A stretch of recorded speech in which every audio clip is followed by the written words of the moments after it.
গতকাল সকালে একটা জুডিশিয়াল কু করার চেষ্টা করা হয়েছিল, সেই প্রচেষ্টা ছাত্র জনতা ঠেকাই দিছে। কিন্তু এই প্রতি বিপ্লব ধারণার চাইতেও দ্রুত ঘটছে। যারা হাসিনার শাসন ফিরে আনার মিশনে আছেন তাদের সাবধান করে দিয়ে বলতে চাই, প্রতি বিপ্লব ঘটানোর মতো সক্ষমতা আপনাদের নাই। সরকার হাতে ছিল, হাসিনা দেশে ছিল, ছাত্রলীগ ছিল, যুবলীগ ছিল, অস্ত্রপাতি ছিল, তাই পারেন নাই। ছাত্র জনতা প্রতি বিপ্লব রুখে দিবে, তবে অনেক রক্তপাত হবে। এই রক্তপাত যদি এড়াইতে চান তাইলে এই অপচেষ্টা বন্ধ করেন। আমি আগের এপিসোডে বলছি যে এই বিপ্লবের স্টেক হোল্ডারদের কথা শুনতেছে না সরকার যারা গঠন করছে। আপনারা মনে করছেন আপনারাই একমাত্র বেশি বুঝেন, আর কেউ বুঝে না। এই আত্মম্ভরিতায় আজকের আপনাদের জুডিশিয়াল কুয়ের মুখে দাঁড় করাইছিল। আমি জনগণকে আহ্বান জানাবো, ইন্ডিয়ার বসানো পতিত সরকারের রাষ্ট্রপতি এবং সেনা নেতৃত্বের কার্যকলাপের প্রতি কড়া নজর রাখেন। কোনো পাবলিক হিয়ারিং প্রকাশ্যে জনগণের মধ্যে যাচাই বাছাই ছাড়া বিপ্লবের অংশীজন, সমর্থক এবং অংশগ্রহণকারী রাজনৈতিক দলসমূহ যারা অন্তর্বর্তীকালীন সরকারের রাজনৈতিক বৈধতা এবং ন্যায্যতা সরবরাহ করছেন তাদের সকলের সাথে পরামর্শ করে আপিল বিভাগের নতুন বিচারপতিদের নিয়োগ করেন। এর অন্যথা করলে বৈধতার সংকটে পড়বেন এবং গণ অভ্যুত্থানের মিত্র পক্ষসমূহের মধ্যে বিভক্তির দায়ে অভিযুক্ত হবেন। ইন্ডিয়ার বসানো পতিত সরকারের রাষ্ট্রপতি এবং সেনা নেতৃত্বের বশ্যতা স্বীকার করে অন্তর্বর্তীকালীন সরকারের পরিচালনার পথে যারা ডক্টর মোহাম্মদ ইউনূসকে ঠেলে দিচ্ছেন তাদেরকে কোণঠাসা করে ফেলেন। আশা করি বিচার বিভাগ নিয়ন্ত্রণকারী দস্যুদের আজকের কুপ্রচেষ্টা ব্যর্থ হওয়ার পর আপনাদের হুঁশ ফিরবে, সজাগ এবং সচেতন হবেন। যারা রাস্তায় আছেন, গণ অভ্যুত্থানকারী সংস্থার কেন্দ্রে যারা নীতি নির্ধারণ, কৌশল প্রণয়ন এবং সমন্বয় করতেছেন তাদের বলবো, আপাতত বিজয়ের আনন্দে আত্মহারা না হইয়া দ্রুত রাষ্ট্র পরিচালনার গুরুত্বপূর্ণ চ্যালেঞ্জসমূহ চিহ্নিত করে তা মোকাবেলার কাজে মনোযোগী হন। প্রতি বিপ্লব ঠেকানোই এখনকার প্রথম কাজ। আমি আগের ভিডিওতে বলছি, দেশে এখন কোনো বিরোধী দল নাই। সুতরাং আমরা যারা বাংলাদেশের দ্বিতীয় স্বাধীনতা সংগ্রামে ভূমিকা রাখছি তারাই বিরোধী দলের কাজটা করব। এটা আমরা করব কয়েকটা জরুরি কারণে। কি কি কারণে? প্রথমত, এই সরকার একটা অত্যন্ত ক্রিটিক্যাল সময় দেশের শাসনভার গ্রহণ করছে। এই সরকারের সাফল্যের উপর নির্ভর করতেছে আমরা আমাদের বিজয় ধরে রাখতে পারবো কি পারবো না, নাকি আমাদের দ্বিতীয়বারের স্বাধীনতা ব্যাহত হয়ে যাবে। সুতরাং এই সরকারকে গঠনমূলকভাবে সমালোচনা করা, সহায়তা করা আমাদের কর্তব্য। দ্বিতীয়ত, এই সরকার যে প্রক্রিয়া গঠিত হয়েছে এবং এতে যারা অন্তর্ভুক্ত হয়েছেন তাতে এর সাথে সীমাহীন আত্মত্যাগের মাধ্যমে অর্জিত আমাদের এই ঐতিহাসিক বিপ্লবের যে স্পিরিট তা আগামী দিনগুলোতে সঠিকভাবে বাস্তবায়িত হবে কিনা তা নিয়ে আমার গভীর সন্দেহ আছে। তাই এই সরকারকে লাইনে রাখার কাজটাও বিপ্লবীদেরকেই করতে হবে। তৃতীয়ত, এই সরকারের 16 জন উপদেষ্টার মধ্যে 12 জনেরই সরকার পরিচালনার কোনো দৃশ্যমান যোগ্যতা এবং অভিজ্ঞতা নাই। এরা নিশ্চিতভাবে মেস আপ করবেন। তাদের ভুল এবং ব্যর্থতা নির্দেশ করা একটা অতি গুরুত্বপূর্ণ কাজ। বাংলাদেশের মিডিয়া যদি বিশ্বাসযোগ্য হতো তাহলে এই কাজটা তারাই করতে পারতেন। কিন্তু ফ্যাসিস্ট আমলে আমরা আমাদের মিডিয়ার যে দাসসুলভ এবং অনেক ক্ষেত্রে গণবিরোধী ভূমিকা দেখছি তাতে এদের উপরে বিন্দুমাত্র আস্থা রাখা যায় না। তাছাড়া এই মিডিয়া হাউসগুলোর মালিকেরা প্রায় সব ক্ষেত্রেই পলাতক গণখনি হাসিনার অনুগ্রহপ্রাপ্ত, চরম অসৎ, দুর্নীতিগ্রস্ত, লুটেরা ব্যবসায়িক গোষ্ঠী। এরা সুযোগ পেলে বিপ্লবকে ব্যর্থ করে দেওয়ার চেষ্টা করবে। চতুর্থত, এই সরকার ভুল করলে বা ব্যর্থ হলে পরাজিত ফ্যাসিস্ট শক্তি এবং তার ভারতীয় পৃষ্ঠপোষকেরা তার পুরো সুযোগ নিয়ে আবার ঢুকে পড়ার চেষ্টা করবে। ইতিমধ্যে ভারত সরকার ইউনূস সরকারের প্রতি গভীর নেতিবাচক মনোভাব দেখাইছে। ঢাকায় নিযুক্ত ভারতীয় হাইকমিশনার অন্তর্বর্তীকালীন সরকারের শপথ গ্রহণ অনুষ্ঠানে আসেন নাই। ভারতের মিডিয়াতে আমাদের দ্বিতীয় স্বাধীনতা নিয়ে ব্যাপক নেতিবাচক এবং উস্কানিমূলক প্রচার চালানো হচ্ছে। আমি এই প্রসঙ্গে আবার পরে আসবো। সুতরাং ভারত যে তার হারানো উপনিবেশ ফিরে পাওয়ার জন্য সুযোগের অপেক্ষায় আছে তা আমরা ইতিমধ্যেই ভালোভাবে উপলব্ধি করতে পারছি। এই পরাজিত শক্তি হাসিনা এবং তার প্রভু ভারত যাতে এদেশের রাজনীতি এবং শাসনে কোনোভাবে পুনঃপ্রবেশ করতে না পারে সেই জন্য সরকারের সমালোচনার স্পেসটা আমাদের দখলেই রাখতে হবে। পঞ্চমত, গণতন্ত্রকে একটা শক্ত ভিত্তির প্রতিষ্ঠার জন্য সরকারের গঠনমূলক সমালোচনার একটা সুস্থ ধারা তৈরি করা অত্যন্ত জরুরি। সরকারের জবাবদিহিতা নিশ্চিত করার লক্ষ্যে এই সমালোচনা হতে হবে নির্মমভাবে সত্য এবং বস্তুনিষ্ঠ। এতকাল আমরা দেখছি বিভিন্ন সরকারের সমালোচনাকে শত্রুতামূলক বলে মনে করা হইতো। এই নষ্ট সংস্কৃতি থেকে বেড়ায় আসতে হবে। এই লক্ষ্যে বর্তমান পরিস্থিতিতে গঠনমূলক বিরোধী দলের ভূমিকা পালনের উদ্দেশ্যে আমি বাংলাদেশের কয়েকজন গুণী, অভিজ্ঞ এবং পরীক্ষিত দেশপ্রেমিক ব্যক্তিদেরকে নিয়ে একটা ফোরাম গঠন করার পরিকল্পনা করছি, যার নাম হবে শ্যাডো ক্যাবিনেট বা ছায়া পরিষদ। বিভিন্ন গণতান্ত্রিক দেশে এই ধরনের ব্যবস্থা আছে। এই পরিষদ দেশের প্রধান প্রধান ইস্যুর উপরে আমরা কি কি নীতি ব্যবস্থা নিতে পারি তা নিয়ে প্রকাশ্যে আলোচনা করব, জনগণকে সম্পৃক্ত করব, সরকারকে লাইনে রাখার চেষ্টা করব এবং সর্বোপরি আমাদের দ্বিতীয় স্বাধীনতা যাতে ব্যর্থ বা বেহাত হয়ে না যায় তার সর্বাত্মক চেষ্টা করব। একই সাথে আমরা দেশের এবং জাতির বিরুদ্ধে আমাদের গণতান্ত্রিক অধিকার এবং সকল প্রকার মানবাধিকার এবং আমাদের স্বাধীনতা, সার্বভৌমত্ব এবং আঞ্চলিক অখণ্ডতা এবং জাতীয় মর্যাদার বিরুদ্ধে যে কোনো কনস্পিরেসি, যে কোনো ষড়যন্ত্রের বিরুদ্ধে জনগণকে অবহিত রাখবো, যাতে তারা এই সমস্ত অশুভ চক্রান্ত ব্যর্থ করে দিতে পারেন। আমি আশা করব প্রফেসর ইউনূস আমাদের এই ভূমিকা ইতিবাচকভাবে এবং গুরুত্বের সাথে গ্রহণ করবেন। এই কথাটা আমি বলতেছি এই কারণেই যে প্রফেসর ইউনূসের একটা কথায় আমার কিন্তু খটকা লাগছে। স্যার, আপনি কিছু মনে করেন না, আমি এটা বলতাম না, কিন্তু আমি এটা বলতে বাধ্য হইতেছি। আপনি বলছেন যে এখন থেকে আপনার কথা শুনতে হবে। না স্যার, আপনাকে বরং আমাদের কথা শুনতে হবে, জনগণের কথা শুনতে হবে। মনে রাখবেন, এই বিপ্লবের নায়ক কিন্তু আপনি না।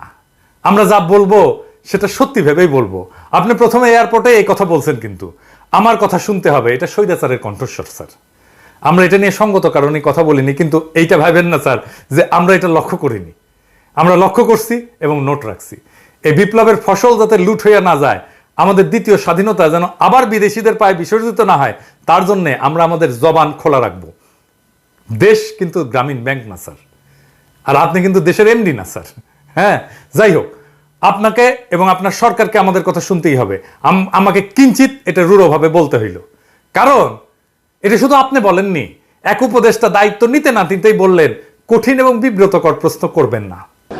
এই সরকার কতদিনের হতে পারে, এইরকম আপনার কোনো প্রত্যাশা আছে? আপনি আমাকে কোনো কঠিন প্রশ্ন করেন না। এটা তো স্বৈরাচারের ভাষা। এই মনোবৃত্তি নিয়ে কি করে একজন একটা বিপ্লব উত্তর সরকারের স্থান পায়, ভারী উদ্বেগের বিষয়। আমি আরো উদ্বিগ্ন, এই সরকারে ১-১১ তিন জন ব্যক্তিত্ব জায়গা পেলেন কি করে, এবং কারা কারা আসেন আমরা একটু দেখি। এর মধ্যে একজন হইতেছেন ব্রিগেডিয়ার সাখাত, যার সম্পর্কে আগের ভিডিওতে বলছি, কিন্তু উনার কীর্তি এতই মহৎ যে উনার সম্পর্কে বললে আর শেষ হবে না আর কি। ২০০৮-এর নির্বাচনে কিভাবে আওয়ামী লীগ জিতলো জানেন? আওয়ামী লীগ পেল 49% ভোট, আর বিএনপি পেল 33.20% ভোট। আর সিট পেল আওয়ামী লীগ কত? 230, আর বিএনপি 33 মাত্র। এটা কেমনে কিভাবে হইল আসেন এটা একটু দেখি, এবং এর পিছনে কুশীলব কে ছিল। জাতীয় সংসদে কিছু আসন আছে আওয়ামী লীগ পাবেই, যতই খারাপ অবস্থা হোক। মানে এখনো যদি ইলেকশন হয় তাও পাবে। কিছু আসন আছে যা বিএনপি পাবেই, যতই খারাপ অবস্থা হোক। বিএনপি প্রায় 150টার মতো আসনে এক ধরনের টাগ অফ ওয়ার চলে, মানে টানাটানি চলে আর কি। কে জিতবে নিশ্চিত না। একটা কিংবা দুইটা কেন্দ্রের ফল হিসাব বদলে দেয়। এই এম সাখাওয়াত হোসেন 2008 সালের 133টা আসনের সীমানা এমনভাবে পুনর্বিন্যাস করে যেন 133টা আসনে নিশ্চিতভাবে আওয়ামী লীগ পায়। যেই একটা দুইটা কেন্দ্র দিয়া ফলাফল বদলে যেতে পারতো, ওই একটা দুইটা কেন্দ্র এমন একটা আসনের সাথে যুক্ত করে দেওয়া হয় যা আসলে ওই আসনে কোনো ভূমিকা রাখতে পারে না। সো সেই আসনে ফলাফল নির্ধারণে ওই কেন্দ্রগুলোর একটা অ্যাডভান্টেজ নষ্ট করে দেওয়া হয়। এই লোকটা তো আসলে করাপ্ট, এটা স্যার আপনি জানেন না? হ্যাঁ, আপনি তারে পাশে রাখছেন। চট্টগ্রামে থাকার সময় সেনাবাহিনীর গম চুরির দায়ে আর্মি থেকে ডিসমিসছে। তো এই লোককে নিয়ে প্রফেসর ইউনূস কেমনে কাজ করবে? আমি শুনছি উপদেষ্টা পরিষদের মিটিংয়ে নাকি মিলিটারি মেজাজ দেখায়। সত্য মিথ্যা জানি না, কেমন খাইসটা দেখেন। ডরে বিদ্রোহী পুলিশদের সাথে কথা বলতে রাজারবাগ পুলিশ ফাঁড়িতে যায় না, আবার মিলিটারি মেজাজ দেখায়। শুনলে একদম পিত্তি জইলা যায় এই সমস্ত কথা শুনলে। এখন সুশীল হয়ে বসছে, এখন সরকার হয়ে বসছে। আর তৌহিদ হোসেন সাহেব, আমি কিন্তু ওনারা পছন্দ করি। উনি কিন্তু 11 সময় পররাষ্ট্র সচিব ছিলেন, ব্যক্তিগতভাবে অত্যন্ত সজ্জন মানুষ, সন্দেহ নাই। আমি বলছি যে আমি ওনারা পছন্দ করি, ওনার সাথে আমার দেখা হয়েছে, এক সময় কথা হয়েছে, কিন্তু সরকার হিসাবে কিন্তু পছন্দ করি না, বিশেষ করে এই সময়। কারণ তার সচিব থাকার সময় বাংলাদেশকে ভারতের পায়ে সমর্পণ করা হয়। এবার আমরা দ্বিতীয় মুক্তিযুদ্ধ করে ভারত মুক্ত হইলাম, এখন কি করে আশা করতে পারি যে তিনি বুকচিতায় শহীদ আবু সাইদের মতো ভারতের সামনে দাঁড়াতে পারবেন? আমি অন্তত সেই আশা করি না। সেই মেরুদণ্ড ওনার নাই, থাকলে সেই সময় রুখে দিতেন। তাই এই কাজ তারে দিয়ে হবে না। আর 111 আর এক কুশীলা বলে হাসান আরিফ, এর আমলে 3 মাসের তত্ত্বাবধায়ক সরকারকে টেনে টুনে 2 বছর মেয়াদি করা হয়, যার ফল আমরা 16 বছর ধরে মর্মে উপলব্ধি করতেছি। কে 2 বছর মেয়াদি করার কাজটা করছে? উনি। এই সরকারের প্রত্যেক মানুষকে হইতে হবে দক্ষ বিপ্লবের চেতনাবাহী এবং সাহসী এবং হৃদয়বান। হাসান আরিফ তার পুত্রবধূকে 9 মাসের অন্তঃসত্ত্বা অবস্থায় জেলে পাঠাইছিলেন। জেলেই মহিলার বাচ্চা হয়েছে। আপনার যত বড় শত্রু হোক না কেন, 9 মাসের অন্তঃসত্ত্বা নারীকে আপনি জেলে পাঠাইতে পারেন? উনি বলবেন জেলে তো আমি পাঠাই নাই, পুলিশ নিয়ে গেছে। 10 বার জামিন চাইছিল এই মহিলা, ওনার পুত্রবধূ। ক্ষমতা খাটায় আটকায় দেওয়া হয়েছে। কে ক্ষমতা খাটাইছে? 2 বছরের মাসুম বাচ্চাকে মায়ের কাছ থেকে সরায় রাখা হয়েছে। উনি তো বাসার মানুষকে আগে দেখবেন, দেশের মানুষের প্রতি ন্যায় উনি কেমনে করবেন? নিজের বাসা ঠিক রাখতে পারে না, আর দেশের প্রতি দায়িত্ব পালন করতে আসছেন। এই সমস্ত বালের আলাপ দিয়েন না তো আমার সাথে। তার অপকর্মের ফিরিস্তি পরে দেওয়া যাবে। যাই হোক, স্থানীয় সরকার পল্লী উন্নয়ন সমবায়ের দায়িত্ব যদি কাউকে দিতে হয়, তাহলে তো 1-11 একজন কুশীলবকে কেন? এই বিষয়ে তার কি বিদ্যা, কি অভিজ্ঞতা? সরকার কি এরকম একটা বাটোয়ারের বিষয়? এবার আর কয়েকটা প্রশ্ন রাখি। 15 বছর স্বৈরাচারের কইলা বৈশা সকল সুযোগ সুবিধা ভোগ করছে জাতীয় পার্টি। তারাও তো স্বৈরাচারের দোষর নাকি? হাসিনার তো তারা জোট সঙ্গী। কেমন করে বিপ্লবী সরকারের শপথ অনুষ্ঠানে তারা অংশগ্রহণ করে? এ দায় কার? আর একটা বিষয়, ইন্ডিয়া আর আওয়ামী লীগ হিন্দুদেরকে মাঠে নামাইছে, এইটা বলে যে তাদের উপর নির্যাতন হইতেছে। আপনি একজন হিন্দুর স্ট্যাটাস দেখেন, সে বলতেছে আওয়ামী লীগের নির্দেশে ফুরসাইল গ্রামের পোদ্দার বাড়ি এই মন্দিরে বোম ফুটাইছে। এডিটর সাহেব দেখান কারা এটা করছে এবং সে কি বলে, যাকে ধরছে সে কি বলতেছে। আমরা 3 জন ছিলাম। মাসুদ খানে পাঠাইছে। কোনো টাকা অফার করছিল না, আমরা তো তার কথাই আর কি ফুটাইছি। কি বলছে কোন জায়গায় ফুটাইতে গেছে? মন্দিরের সামনে ফুটাইছি। কোন মন্দির, কোন এলাকায়? ফুসেল কে ফুটাইতে গেছিল? কে? মাসুদ আপনি কি মাসুদ খান। এই আওয়ামী লীগের নেতা মাসুদ খান নেতা? উনি বোম ফুটাইতে গেছে মন্দিরে, বোম মারতে অর্ডার দিছে। হ্যাঁ। আচ্ছা ঠিক আছে, কটা বোম আমরা মারছো? তো 2টা বোম ছিল। 2টা বোম দিছিল। কি নিয়ে আইছিলা? না, আমাদের বোমই ছিল। সাথে কি নিয়েছিল? বাইক নিয়েছিল? না, হাফ সাথে একটা বাইক ছিল। কে গেছিল সাথে? সাথে কে গেছিল? 3 জন ছিলাম। 3 জন। নাম কি? সৌমিক, তুহিন আর আমি। ওকে। আচ্ছা, তোমাদের কোনো টাকার অফার শ্রমিকের করে বাবার না? নাম কি? শ্রমিকের বাবার নাম কি? কি বলে নিছে? কি বলে নিছে তোমাদের? তোমাদের কি বলে ওখানে নিছে? কি বলে দিছে এটা বলো। আমাদের বোম ফুটাইতে বলছে আর কি, ফুটাইছি। কইছে এটা বন্ধ করো। টাকা পয়সা দিচ্ছে টাকা কোনো? পয়সা দিছে কোনো? না সে বিষয়ে তুমি কিছু জানো? না না, তোমার সাথে যদি কিছু তারা জানে? মারলা কেন? ওটা জানি না। তা তোমরা মারলা কেন? তোমার স্বার্থ কি? এইগুলা ইন্ডিয়ান মিডিয়া ছড়াইতেছে। এই যে দেখেন 20টা গুজব তারা আইডেন্টিফাই করছে। দেখেন কিরকম গুজব। এডিটর সাহেব একটা একটা কইরা দেখান। হ্যাঁ, দেখেন কিরকম ফলস গুজব এই সমস্ত গদি মিডিয়া ছড়াই দিছে টুইটারে। ইন্ডিয়ারে বলতেছি, নিজের দেশে সংখ্যালঘুর নিরাপত্তা নিয়ে বিচলিত হন, বাংলাদেশ নিয়ে বিচলিত হইয়ার না। এমনিতে তো আমসালা দুইটাই গেছে। বাংলাদেশের সাথে সম্পর্ক আরো নষ্ট করতে না চাইলে থামেন এইবার। বাংলাদেশের হিন্দুদের নিজের রাজনৈতিক কৌশল বাস্তবায়নে ঘুঁটি বানাইবেন না। পাসারসা আমরা কিন্তু তুলে দেবো একেবারে। আওয়ামী লীগ নেতারা 300 দুষ্কৃতিকারীদের ভাড়া করছে ডাকাতি করার জন্য, ঢাকায় এসে ডাকাতি করতেছে। অবিশ্বাস্য। তো হিন্দু ভাইরা একটু শুনেন, হাসিনার শাসনকে ফিরে আনার জন্য হিন্দু নির্যাতনের কাঠ খেলবেন না। এই অস্থির সময়ে দুর্বৃত্তরা সুযোগ নেয়। আওয়ামী লীগের মুসলমান নেতারা মাইর খায় নাই, বিভৎসভাবে মাইর খাইছে, মারা গেছে, বাড়ি ঘরদোর পুরাই দিছে, দেয় নাই? কত বড় বড় নেতাদের বাড়ি ঘর, শেখ মুজিবের 32 নম্বর পুরাই দিছে। আমি বলছি কোথায় কোথায় যোগাযোগ করতে হবে নিরাপত্তার জন্য। আপনাদের বাসস্থান মন্দির পাহারা দেওয়া হয়েছে না? হয়েছে তো, আরো হবে। কিন্তু এটাকে ইস্যু বানায় বিপ্লব বানচালের চেষ্টা করবেন না, আপনাদের দোহাই লাগে। এইটা আনম্যানেজেবল পর্যায়ে চলে যেতে পারে। কিন্তু আপনাদের সাবধান করে দিচ্ছি, সতর্ক করে দিচ্ছি। বাসায় ফিরে স্থানীয় দরকার হলে হেফাজত ইসলামের সাথে যোগাযোগ করেন, তারা আন্তরিকতার সাথে আপনাদের রক্ষা করছে। স্পেসিফিক কোথাও নিরাপত্তা প্রয়োজন হলে আমাকে জানান, আমি আমার সীমিত সামর্থ্য নিয়ে আপনাদের পাশে দাঁড়াবো। গোবিন্দ পরমাণু তো হিন্দুদেরই নেতা না, সে বলছে যে একটা ঘটনাও সাম্প্রদায়িক না।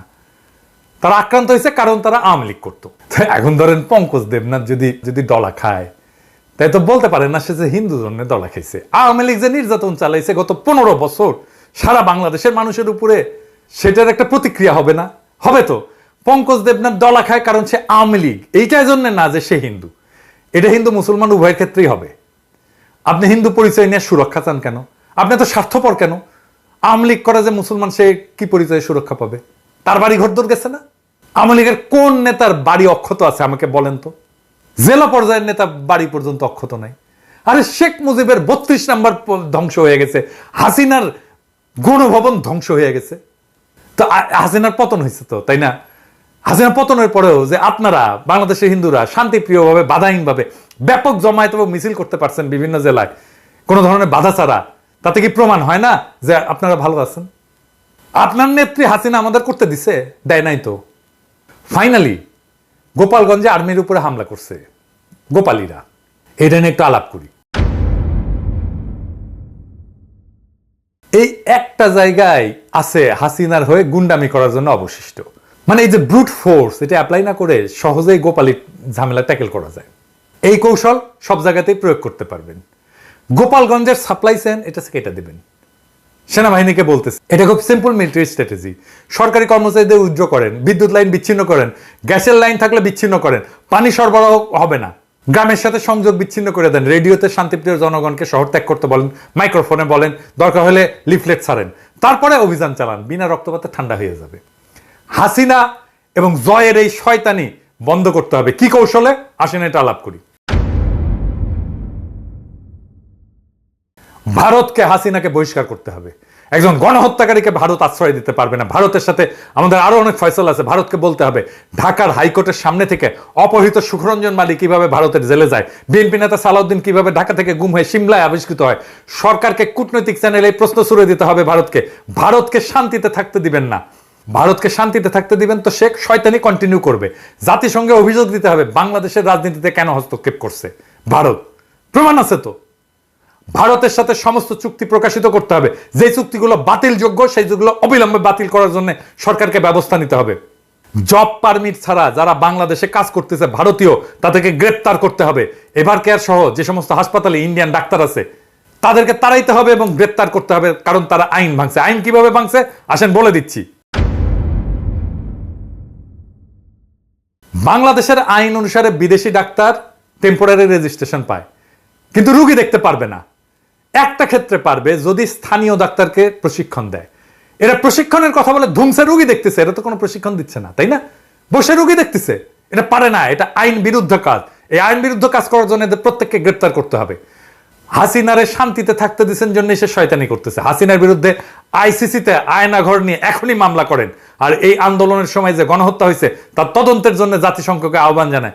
বাংলাদেশের কোনো ইনস্টিটিউট নাই এটা তদন্ত করতে পারে। আরে পুলিশ, ও তো ভয়ে আসতেছে না, ও কি করবে? আর এই জুডিশিয়ারি দেখছেন কি অবস্থা, সব ঠান্ডা হয়ে যাবে। জাতিসংঘকে আহ্বান জানান, জাতিসংঘ যখন এটা তদন্ত করতে আসবে। হাসিনা নাশকতার নির্দেশ না দিয়ে আবার গর্তে ঢুকবে। ইন্ডিয়ার হাসিনাকে দৌড়ের উপরে রাখেন, বাংলাদেশ ঠান্ডা থাকবে, বিপ্লব রক্ষা পাবে।